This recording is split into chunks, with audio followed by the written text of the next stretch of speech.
You know that specific kind of silence that exists in the suburbs? It's not a peaceful silence.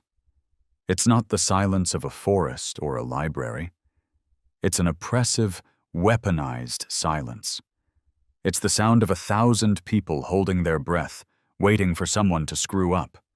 It's the sound of property values being monitored by satellites. It's the sound of the Oaks of Serenity Homeowners Association watching you.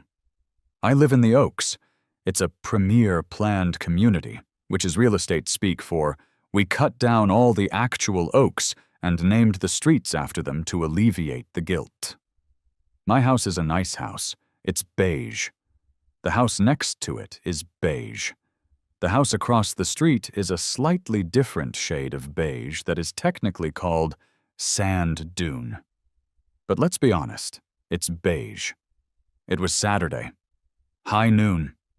The sun was sitting directly overhead, casting no shadows, like a divine spotlight trained on my driveway, daring me to have a weed growing in a crack in the pavement.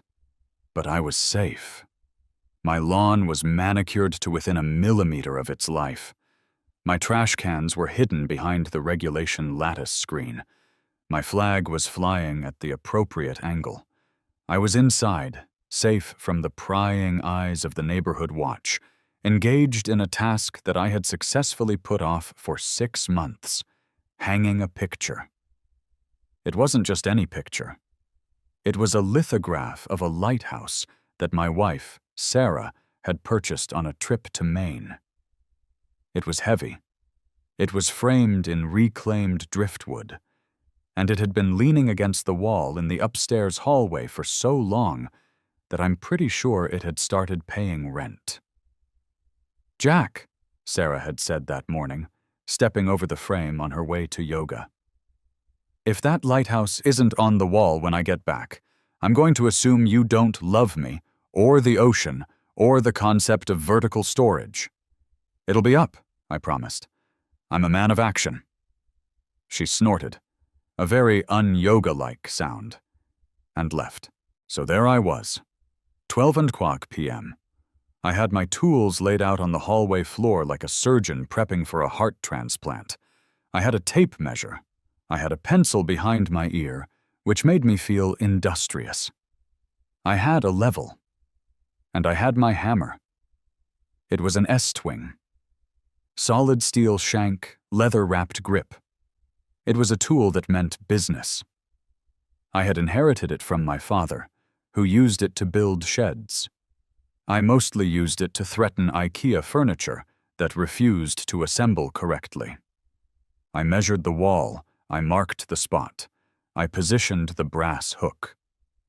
The house was silent. The neighborhood was silent. I drew back my arm. Bang. The sound was crisp. A solid connection. The nail bit into the drywall. Bang.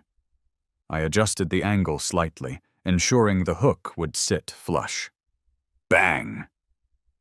I paused. I needed one more solid strike to seat the nail against the stud. I took a breath, enjoying the simple, masculine satisfaction of manual labor. Ding-dong. The doorbell didn't just ring. It assaulted the air. It was a frantic, staccato rhythm. Ding-dong, ding-dong, ding-dong. I froze. My arm was still cocked back, the hammer hovering near the wall. I looked at the digital clock on the hallway thermostat. 12:01 p.m. Who rings a doorbell like that? Firefighters? Police? Someone fleeing a murderer? I lowered the hammer, but didn't put it down. I walked down the stairs, the heavy steel tool swinging by my side. I marched to the front door. I unlocked the deadbolt. I swung it open. And there she was. Brenda. If you looked up HOA president in the dictionary, you wouldn't find a definition. You would just find a picture of Brenda. She was a woman of indeterminate age, somewhere between 40 and death. She was short, barely 5'2", but she projected the authority of a chaotic deity. She wore a floral visor pulled low over her eyes, oversized sunglasses that made her look like a confused insect, and capri pants that cost more than my first car. And of course, she held that clipboard. The clipboard was black. It had the HOA logo, a majestic oak tree that didn't exist, gold stamped on the back. She wielded it like a shield. "Can I help you, Brenda?" I asked. I tried to sound polite, but the hammer in my hand and the adrenaline in my veins made my voice tight. She didn't say hello. She didn't ask how my day was. She adjusted her sunglasses and peered at me with a look of pure, distilled judgment. "Did you?" she began, her voice shrill and vibrating with accusation. "Or did you not just discharge a weapon inside this residence?" I blinked. "A weapon? Brenda, what are you talking about?" "I heard shots," she stated. 3 distinct shots. Pop, pop, pop." She mimicked the sound, though her version sounded more like a champagne cork than a gunshot. "It is Saturday, Jack. People are trying to relax. The Hendersons are having brunch on their patio. I was attempting to meditate, and suddenly the peace of the oaks is shattered by gunfire." I looked at the hammer in my hand. I looked back at her. "Brenda," I said slowly, as if speaking to a toddler holding a hand grenade, "I am hanging a picture. This is a hammer. Those were not gunshots. Those were nails." She scoffed. It was a wet, dismissive sound. "Don't play semantic games with me, Jack. I know what I heard. It was a percussive, high-decibel impact noise. It reverberated through the cul-de-sac." "It's a hammer," I repeated. "I hit a nail 3 times, inside my house, with the windows closed." "It doesn't matter," she snapped, clicking a pen and bringing it to the clipboard. "Noise is noise, and you are in violation." "Violation of what?" I felt my blood pressure rising. "Breathing? Existing?" "The nuisance clause," she recited without looking up. Article 14, Section C. Any rhythmic, jarring, or industrial-grade noise that disrupts the serene atmosphere of the community is strictly prohibited regardless of the time of day, unless prior authorization has been granted by the Architectural Review Committee. I laughed. I couldn't help it. It was a dry, incredulous laugh. "Industrial grade? Brenda, I am hanging a lithograph of a lighthouse. It weighs 4 pounds. I am not forging steel. I am not testing jet engines. I am tapping a nail into drywall." She looked up, her eyes narrowing behind the dark lenses. It sounded industrial to me. It shook my peace of mind. "And frankly, Jack, your attitude is also a disturbance." "My attitude?" I stepped out onto the porch. The sun was hot. "Brenda, it is noon, 12 p.m. The bylaws state that quiet hours are from 10 p.m. to 8 a.m. I know this because you fined me last month for taking my recycling bin out at 9:55 p.m. I paid that fine. I ate that crow. But right now, I am well within my rights to make a reasonable amount of noise." "Reasonable is subjective," she countered instantly. "And as the president of the board, I determine what is subjective. 3 loud bangs at noon? That is aggression, Jack. It's passive-aggressive behavior designed to irritate your neighbors." "I have 1 more nail to hit," I said, my grip tightening on the hammer. 1. Then I am done. The picture will be up. The noise will stop. The world will keep spinning." She took a step back, clutching her clipboard to her chest. "Do not," she warned. "I am giving you a formal verbal warning. If you create 1 more instance of percussive noise, I will be forced to escalate this." "Escalate it to what?" I asked. "Are you going to call the SWAT team?"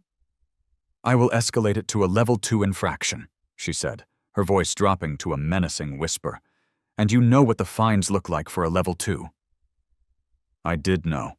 Level 2 fines started at $250 and doubled with every subsequent occurrence. "Brenda," I said, "please, go home. Let me hang my picture." "Not with that racket," she said. "Use a command strip. Use adhesive. Do not hammer." "It's a heavy frame," I argued, though I realized I was arguing with a brick wall wearing floral print. "Adhesive won't hold it. It needs a stud." "Then you should have applied for a renovation permit," she said smugly. "Any modification to the home that requires penetrating the walls could technically be considered a renovation." That was it. The logic loop had closed. There was no reasoning with this creature. She was an organism that fed on rules and excreted misery. "Get off my porch," I said. She gasped. "Excuse me?" "You heard me. You are trespassing." "I am not breaking any laws. I am not breaking any major bylaws. I am hanging a picture.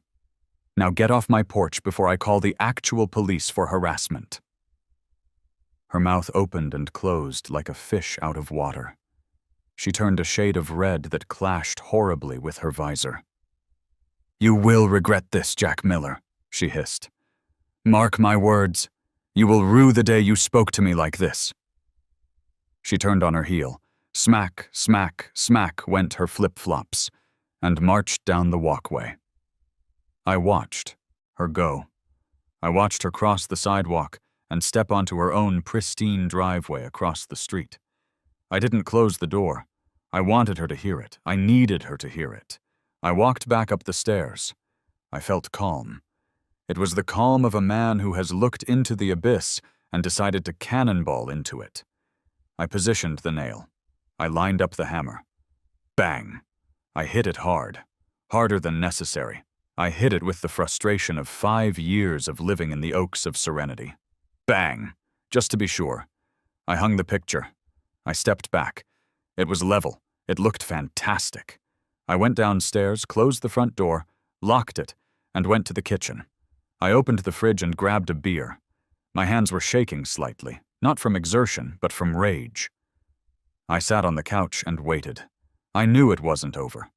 Brenda wasn't the type to retreat. She was the type to regroup and flank. Exactly 45 minutes later, I saw the shadow fall across the sliver of light at the bottom of my front door slip. A thick, creamy envelope slid across the hardwood floor. I stared at it. I took a sip of beer. Then I got up and retrieved it. It was heavy stock paper. The return address was embossed. The Oaks of Serenity Homeowners Association, Board of Directors. I tore it open. Notice of violation. Date: July 14th, 2025. Time: 12:45 p.m. Homeowner: Jack Miller. Property: 123 Maple Drive. Description of infraction. Homeowner was observed and heard creating excessive, rhythmic, industrial-level noise, hammering, banging, despite receiving a direct verbal warning from the board president to cease and desist. Homeowner exhibited hostility when confronted.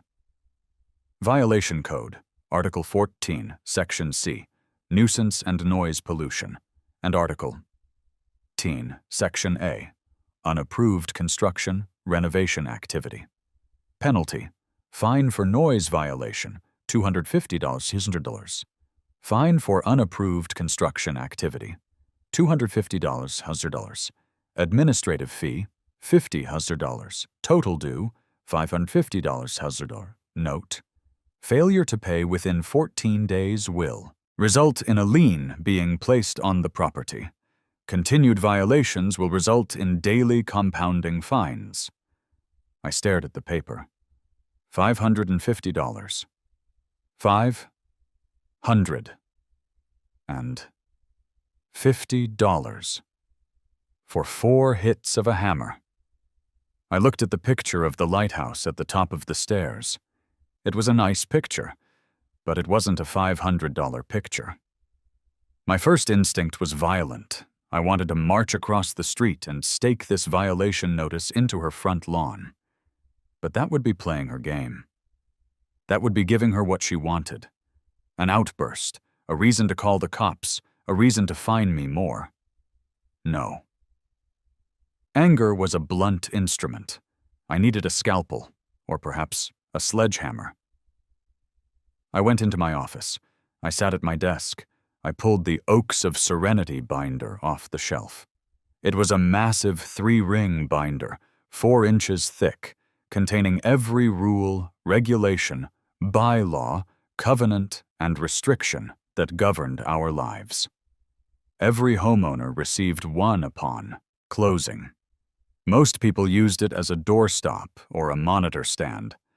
I opened it to page 1. I poured myself 3 fingers of bourbon, and I began to read. I read through the afternoon. I read about fence heights. I read about acceptable mulch colors, only cocoa brown or midnight black. I read about the prohibition of garden gnomes, Article 9, Section B, no whimsical statuary. And then, around 6:00 p.m., as the sun began to dip low and cast long shadows across my expensive, regulated lawn, I found it. It was buried in a section that nobody ever read because it pertained to catastrophic damage. Article 22, Emergency Repairs and Structural Integrity. Subsection D, the Maintenance Exception. I leaned in, squinting at the fine print. While the association maintains strict standards regarding noise and construction activity, these restrictions are hereby waived in their entirety for any construction work deemed necessary for the preservation of the home's structural integrity. This includes, but is not limited to, foundation testing, seismic retrofitting, emergency concrete repair, and load-bearing wall reinforcement. I read on. Such work may commence between the hours of 8:00 a.m. and 5:00 p.m., Monday through Friday, and is exempt from nuisance fines provided the homeowner has a valid municipal permit for said work. I sat back in my chair. A slow smile spread across my face. It wasn't a nice smile. It was the smile of a shark that just smelled blood in the water. Brenda had fined me for unapproved construction activity. She had claimed, in writing, that my hammering constituted a renovation. She had opened the door.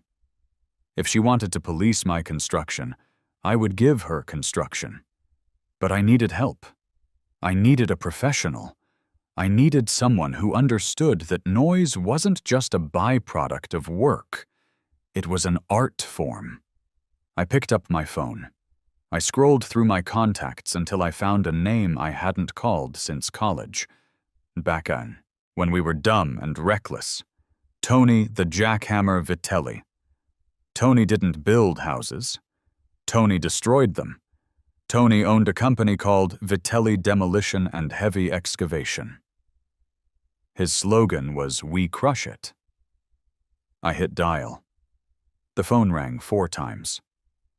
Then a voice answered. It sounded like gravel being tumbled in a dryer. "Yeah? This is Tony." "Tony," I said. "It's Jack Miller." "Jack!" the voice boomed. "The Miller. I haven't heard from you in ages. You still crunching numbers or whatever?" "I am," I said. "But Tony, I have a problem. A structural problem." "Oh yeah? Roof cave in? Basement flood?" "No," I said, looking out the window at Brenda's house across the street. "I think my foundation is suspect." "Suspect? Is it cracking?" "I don't know, Tony. I can't be sure." "And that's the problem. I need to be sure. I need a very, very thorough inspection." "Okay," Tony said, sounding bored. "I can send a guy out with a meter on Tuesday." "No, Tony. You don't understand. I leaned into the phone. I don't need a guy with a meter. I need a stress test. I need to know if this house can withstand extreme vibration. I need you to test the concrete density. I need you to drill core samples. Lots of them. There was a pause on the line. Tony was smart. He picked up on tone. Jack, he said slowly, who are you trying to piss off? Her name is Brenda, I said, and she fined me $550 for using a hammer at noon. Tony laughed. It was a loud barking sound. A hammer? You gotta be kidding me. I am not. She says I violated the noise ordinance. But Tony, I found a loophole. If I'm doing foundation testing, I'm exempt from noise rules. I see, Tony said. I could hear the gears turning. So you want to test the foundation? I want to test it hard, Tony. I want to test it loudly. I want to test it from 8 o'clock a.m. to 5 o'clock p.m., Monday through Friday. I want to know, do you still have that pneumatic breaker, the one you mounted on the Bobcat? Big Bertha? Tony sounded affectionate. Yeah, I still got her. She's loud, Jack. She cracks pavement like it's glass. She sets off car alarms 3 blocks away. Is she legal? If you got a permit, she's as legal as a library card. Can you get a permit? For exploratory seismic retrofit analysis? My cousin works at the zoning office. I can have a permit by Monday morning. Good, I said. I want to hire you, Tony. I want the full package. Dump trucks, compressors, the crew that yells. I want to turn my driveway into a seismic event. It's going to be expensive, Jack, Tony warned. Union rates, equipment rental, fuel. I don't care, I said. I'll pay double if you start Monday at 8 o'clock a.m. sharp. Jack, Tony said, and I could hear the grin in his voice. For double, I'll bring the guys who play death metal on the job site radio. Perfect, I said. I'll see you Monday. I hung up. I looked at the fine on my desk. I took a red marker and circled the words industrial level noise. You want industrial, Brenda? I whispered to the empty room. I'll give you industrial. Sunday in the Oaks of Serenity is a performative event. It is the day when the residents perform leisure. You see, in a normal neighborhood, people just relax. They sleep in, they watch football in their underwear, they let the grass grow another quarter inch. But here, leisure is a competitive sport. At 9 o'clock a.m., the jogging strollers are out in force, pushed by fathers wearing moisture-wicking fabric that costs more than my first semester of college. At 10 a.m., the gardening services arrive, quietly, electric blowers only on Sundays, to manicure the azaleas. By 11 a.m., the smell of artisanal charcoal wafts through the air, signaling that the grilling of organic meats has commenced. I spent Sunday morning sitting on my porch, drinking coffee and watching Brenda.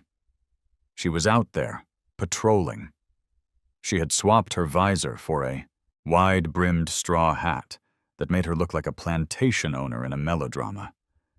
She was inspecting the gutters of the vacant house 3 doors down. I saw her make a note on the clipboard.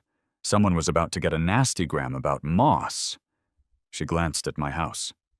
She glared at me. I raised my mug in a silent toast. Enjoy it, Brenda, I thought.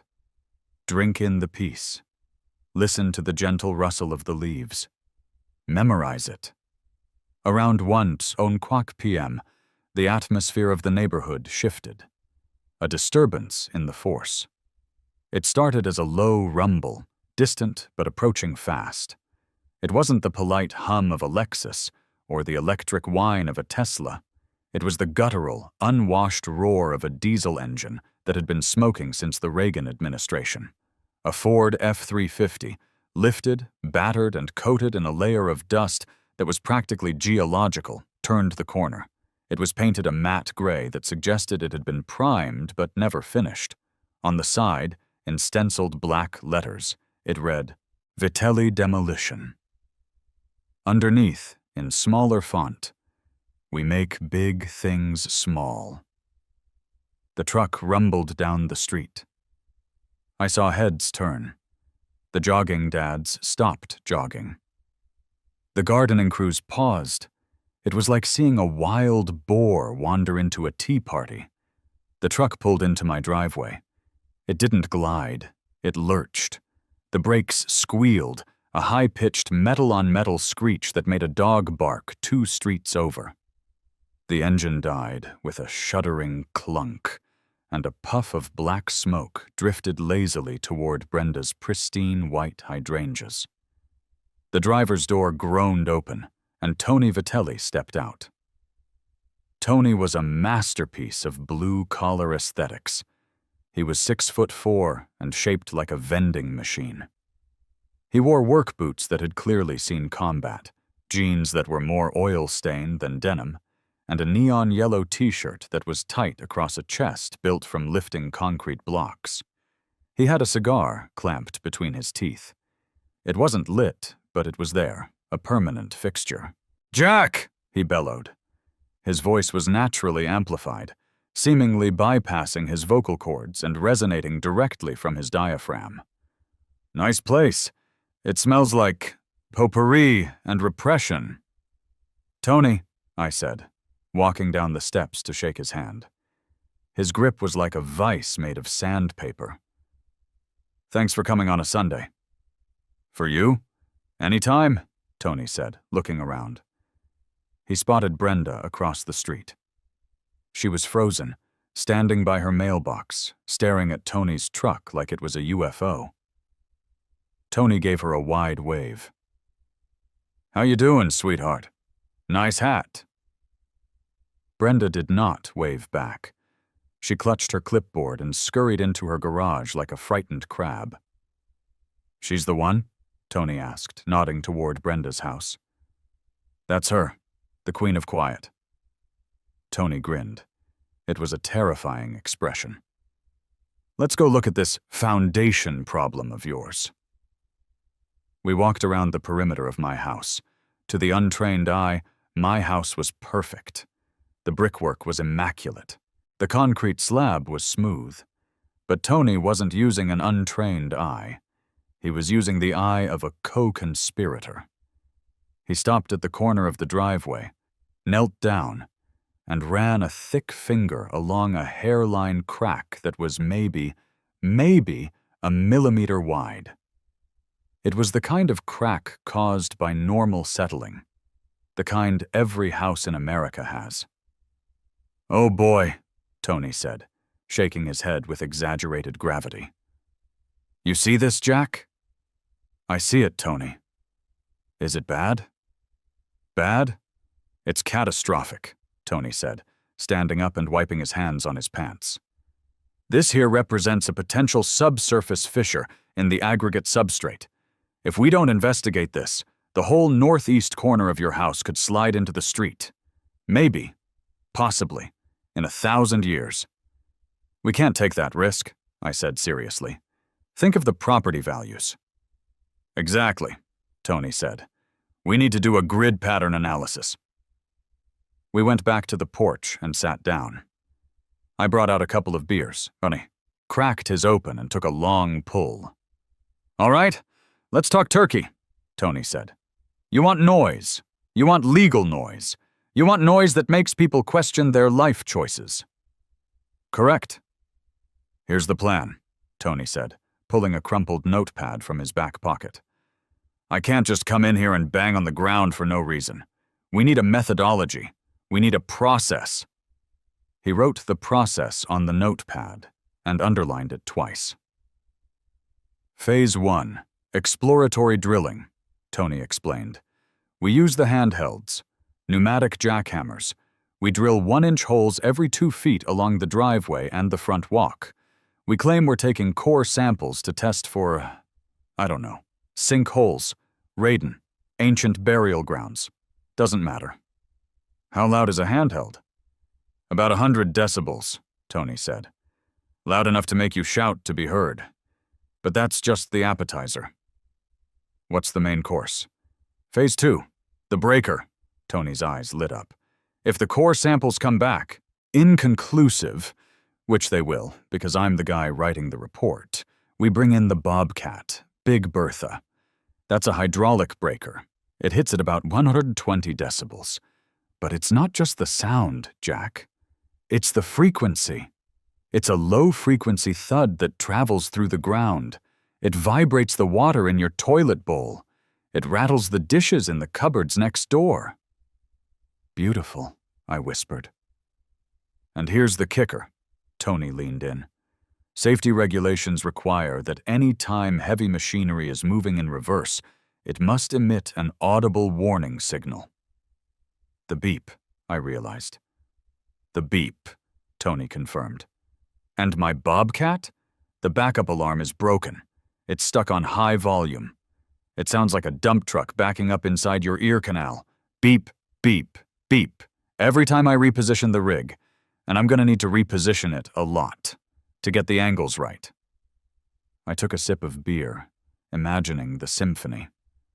What about the crew? Can they be enthusiastic? Jack, my guys are artists. Sledge, Rico, and Tiny. They communicate exclusively by yelling. They love classic rock, and they take safety very seriously. That means every 15 minutes they're gonna stop, blow an air horn to signal a safety check, and then start again. Air horns? OSHA requirement, Tony lied. Site safety. Got to alert pedestrians. Okay, I said.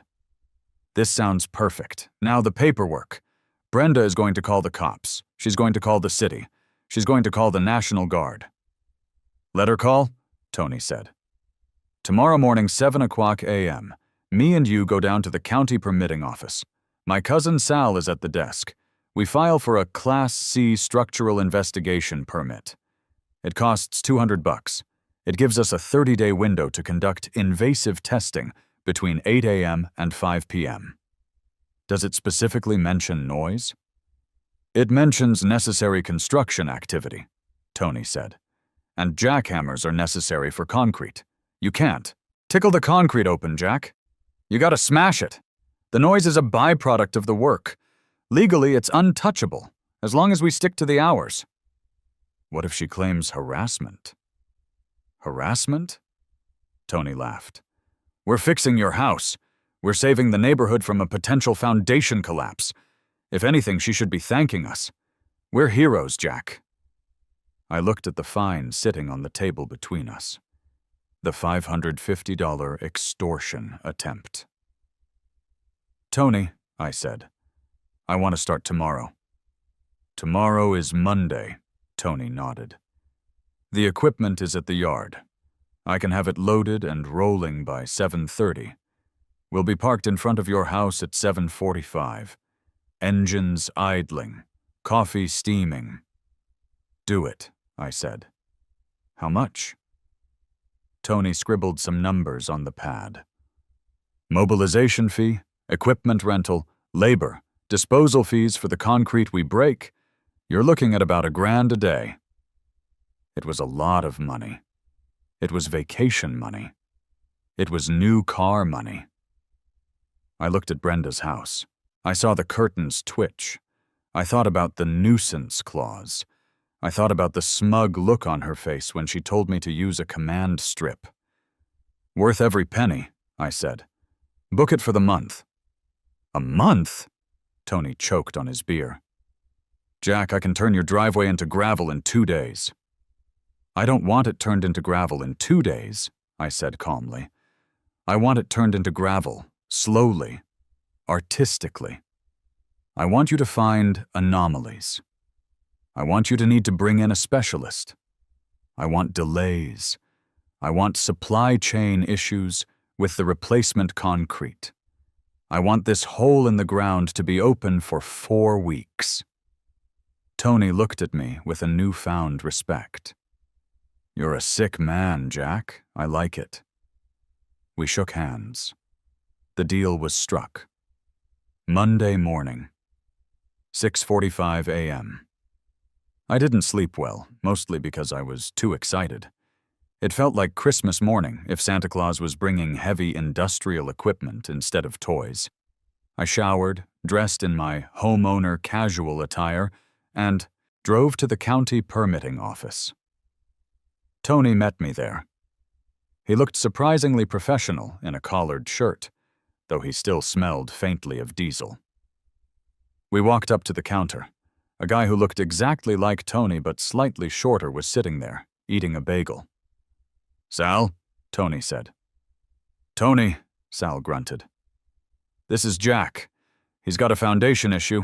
Needs a Class C permit. Expedited." Sal looked at me. He looked at the paperwork Tony slid across the counter. He didn't ask a single question about the structural integrity of my home. He didn't ask for a blueprint. He just looked at the address. "Oaks of Serenity, huh?" Sal chewed his bagel.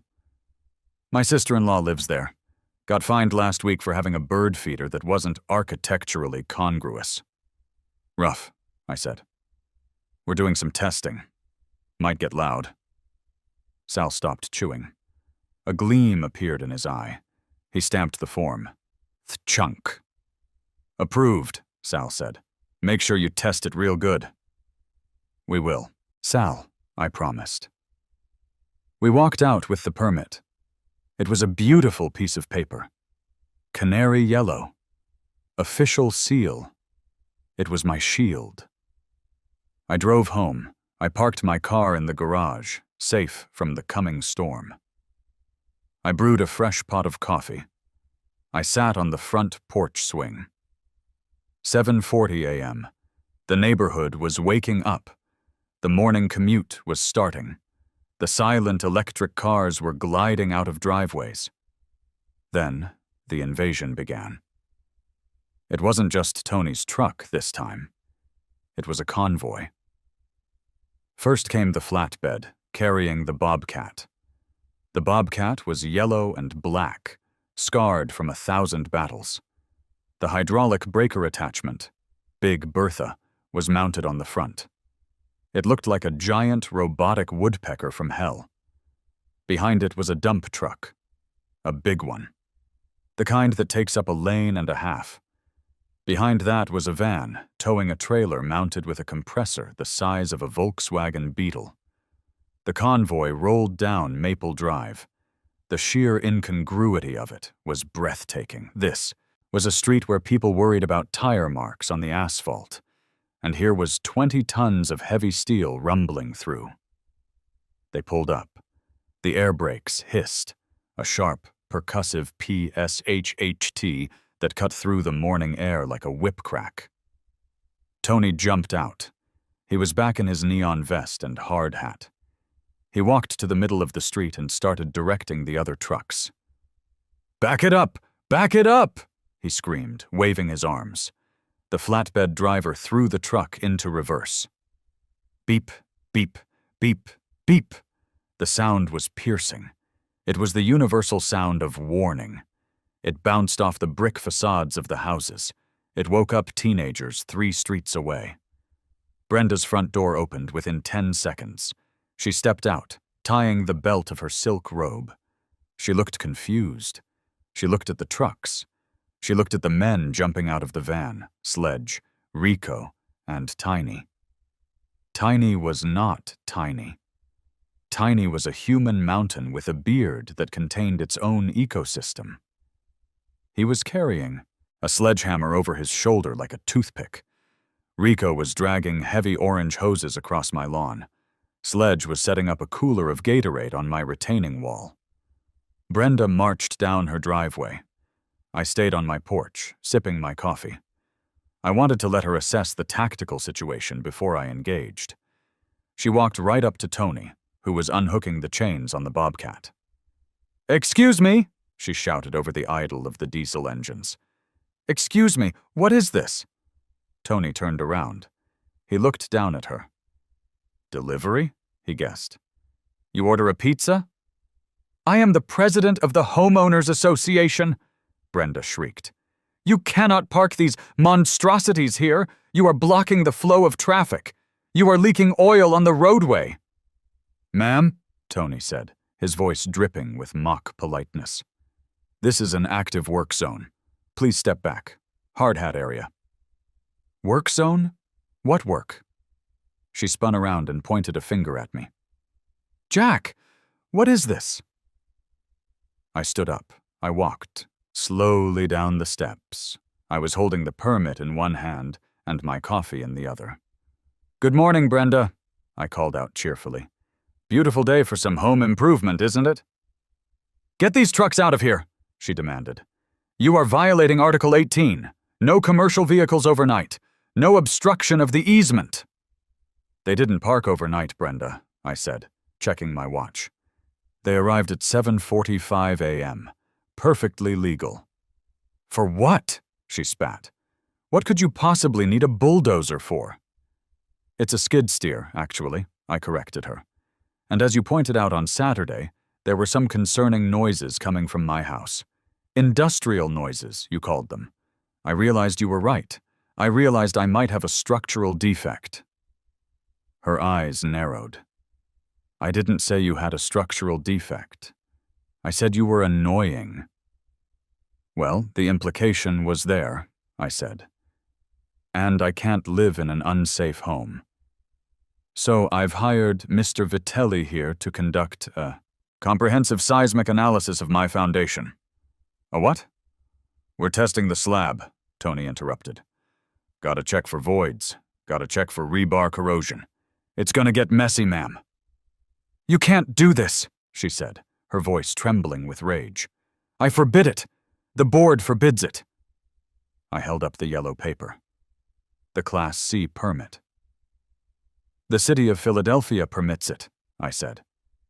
"And federal law trumps HOA bylaws, Brenda. Safety issues. You know how it is." She stared at the permit. She stared at the bobcat. She stared at Tiny, who was currently stretching his hamstrings on her property line. "I will call the police," she threatened. "If you turn that thing on, I will call the police." I looked at Tony. Tony looked at his watch. 7:58 a.m. "2 minutes, ma'am," Tony said. "We follow the rules here. 8 o'clock a.m. start time. Strict compliance." "You wouldn't dare," she whispered. I smiled. "Brenda, you fined me for a hammer. You wanted silence? You wanted compliance? You got— Sit!" I turned to Tony. "Tony," I said, "prepare the site." Tony whistled. "All right, boys, fired up the compressor, ear pro on." Rico yanked the cord on the giant compressor. It roared to life. Vroom! It settled into a loud, rhythmic chugging that vibrated in your chest. Chug, chug, chug, chug. Brenda put her hands over her ears. Stop it immediately." "Can't hear you, ma'am," Tony yelled, putting on his oversized yellow earmuffs. I put on my own ear protection, a sleek pair of noise-canceling headphones. I didn't turn on any music. I just wanted to dampen the sound of her screaming. I looked at the digital clock on the dashboard of Tony's truck. 7:59:50. 10 seconds. The neighborhood was watching. Curtains were pulled back in every window. The jogging dads had stopped to film with their phones. 5, 4, 3, 2. Tony climbed into the cab of the bobcat. He looked at me. I gave him a thumbs up. 8:00 a.m. Tony engaged the hydraulics. He revved the engine. Black smoke poured out. He angled the massive steel chisel of Big Bertha directly onto the center of my driveway, and he pulled the trigger. Thud, thud, thud, thud, thud, thud. The sound was apocalyptic. It wasn't just noise, it was a physical assault. The ground jumped. The windows of my house rattled in their frames. A bird that had been sitting on the telephone wire took off as if it had been shot. Brenda screamed. I could see her mouth open wide, her neck muscles straining, her face turning a deep, violently angry purple. But I couldn't hear a thing she said. The jackhammer drowned out everything. It drowned out the birds. It drowned out the wind. It drowned out the petty tyranny of the homeowners association. I stood there on my lawn, vibrating along with the earth, watching Brenda scream into the void. It was the most beautiful sound I had ever heard.